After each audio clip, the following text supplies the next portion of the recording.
السلام عليكم. الصحفي يونس دافقير كيتساءل على واش اغلب المغربيات لابسين الحجاب وانا ما بخباريش، وسطروا على ديك انا ما بخباريش. هاد انا ما بخباريش في الحقيقه ذكرتني بالكنيسه الكاثوليكيه، يعني صكوك الغفران. يعني على الاقل باش تكون في خبار الصحفي الجليل خصنا يمكن نمشيو نستشروا معاه، اذ لم اقل ناخذ صك الغفران منه. وانا متاكده مليار في المية انك عارف انت اغلب المغربيات لابسين الحجاب، وعارف خصوصيات المغرب، وعارف من يسكن المغرب. لكن المهم ما عنديش ندخلوا في التفاصيل.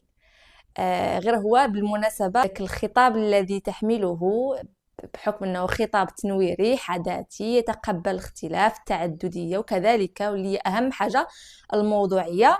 في الحقيقه هذيك المظاهرات ما خلاوكش تحافظ على ذاك المبادئ اللي كتوهم انك كتحملها من اجل اغراض معينه.